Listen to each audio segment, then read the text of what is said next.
Around a century ago, a great error was made in the economic sphere. It was a period in which our societies were modernising rapidly, and the rights and conditions of the working masses were improving with remarkable speed.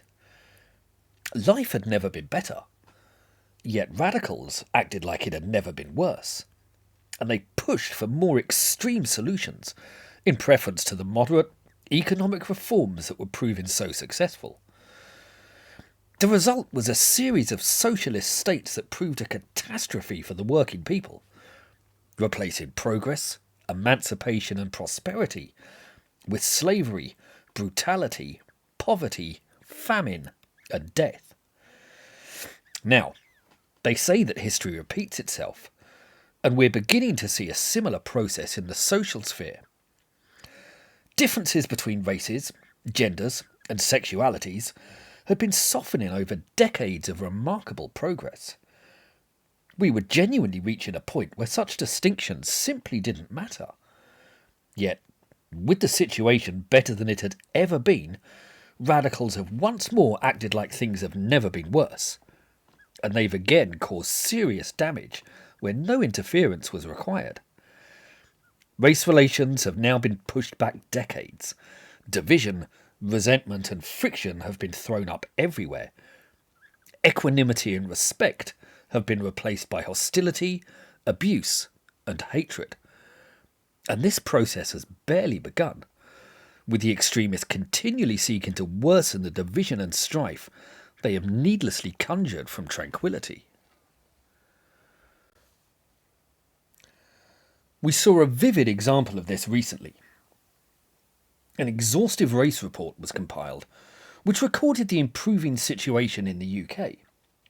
Yet the leftist, race-baiting grifters reacted with fury to the suggestion that things might be improving. The report was produced by 12 experts, only one of whom was white, and it was led by Tony Sewell.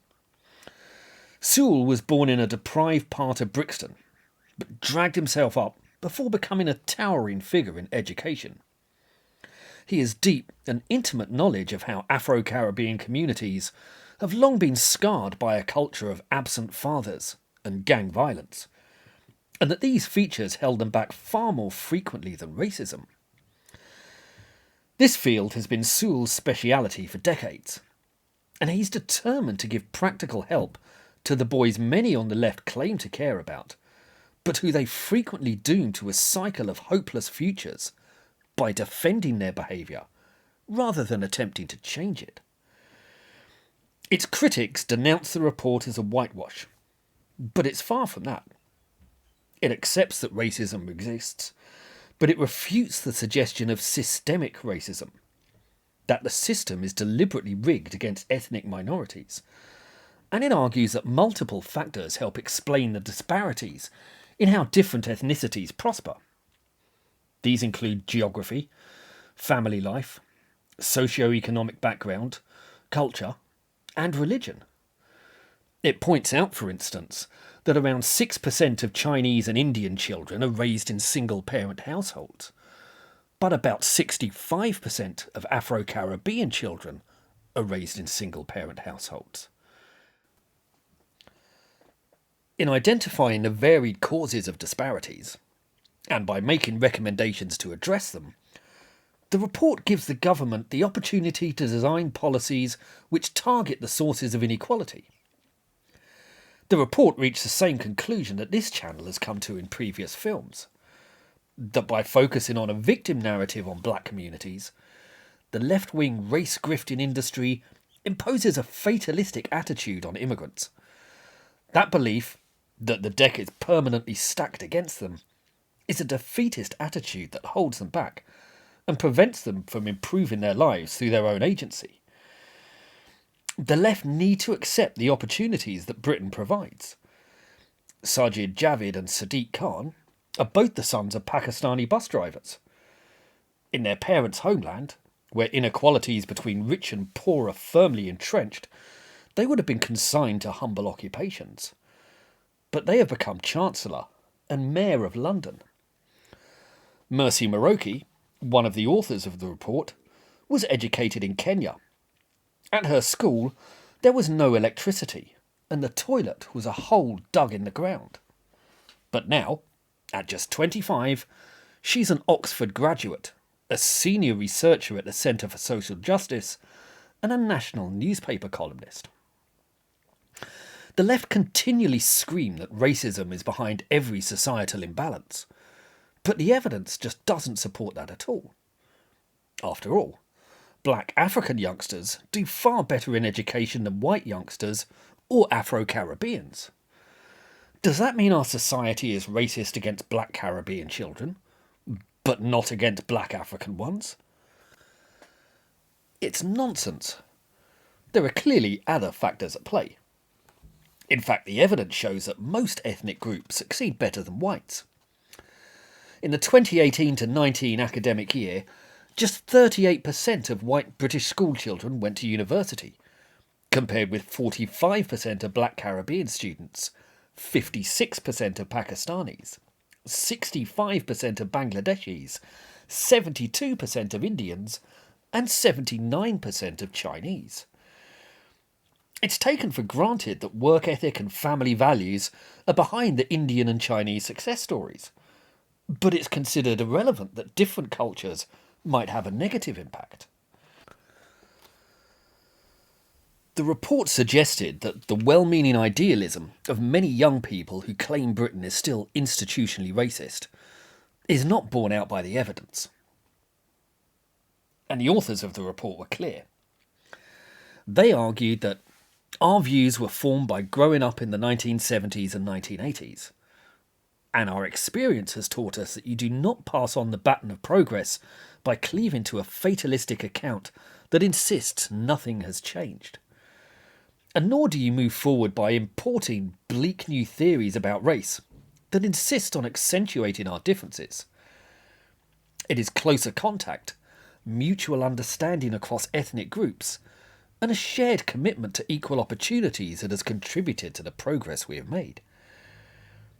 We also have to ask whether a narrative that claims nothing has changed for the better, and that the dominant feature of our society is institutional racism and white privilege, will achieve anything beyond alienating the decent centre ground. A centre ground which is occupied by people of all races and ethnicities. It's also worth pointing out that the largely ethnic critics of this report are universally successful and well off, certainly significantly more privileged than the vast majority of white people, who are the frequent subjects of their scorn. And the race-baiting grifters of critical theory are similarly affluent. The likes of Ibram X. Kendi, Ta-Nehisi Coates and Robin DiAngelo charge around $30,000 an hour for speaking engagements, while the likes of Rennie Edo-Lodge and Afua Hirsch have also spun out highly lucrative careers. Halima Begum and David Lammy, who spluttered that black Britons were being gaslighted by this report, have also carved out successful and lucrative careers by riding on the race-baiting gravy train. Catherine Birbal-Singh, the Indian and black educator who has made a major impact in inner city schools, was clear on why there was such hostility directed at Tony Sewell. It's not Tony they hate so much. It's what he's saying. The standard leftist belief is that Britain is a racist country, and he's saying it's not. But for the left, it is simply unacceptable to question their views. You're a bad person by definition for having an alternative opinion. And this is even more the case if you aren't white, because black people are meant to toe the line. And if they don't, then they are traitors. And that's the biggest possible sin. The hate directed at Sewell and his team was quite remarkable. Kahindi Andrews, who has claimed that Churchill and the RAF were worse than Hitler and the Nazis, dismissed Sewell as a black face on white racism, while Dr. Shola Moz Shogbamimu dismissed him as a token black man spreading white supremacist lies. She called the report a whitewash. She also yelled that every British should be deeply ashamed of Britain's present and undeniable institutional racism. If you're not ashamed, shame on you. Yet Shola is a successful lawyer and author, with a number of books to her name. She also has a large social media presence and is never off the TV. I might posit that if Britain was really institutionally racist, then she wouldn't keep getting invited onto the telly to denounce it as institutionally racist. But there you go. Clive Lewis, the Labour MP, even posted an image of the KKK in response to the publication of the report, while Cambridge academic Priyamvada Gopal made direct allusions between Tony Sewell and Joseph Goebbels. She also accused other academics of race grifting again. This is a remarkable conclusion when you consider this is the same woman who claimed white lives don't matter, we should abolish whiteness, and that she thinks about kneecapping white men every day, for which Cambridge punished her with a prestigious promotion and a hefty pay rise. I certainly understand why these people responded with such hostility to the report. After all, these grievance merchants all enjoy highly lucrative careers, which depend entirely on stoking up racial hatred and division. And they must be alarmed at the thought of their comfortable incomes being turned off if people wake up to the nonsense they spout. As for what path we should follow, you can decide. On one hand, we have the negative route of resentment, division, and paranoid victimhood of Shola, Kahindi, and Priyamvada. And on the other, we have the positive route of Sewell, one that seeks constructive solutions and looks to improve black communities' lives, while healing and bettering relations with white Britons. I think the right course is pretty clear. If you've enjoyed this film, please like and subscribe.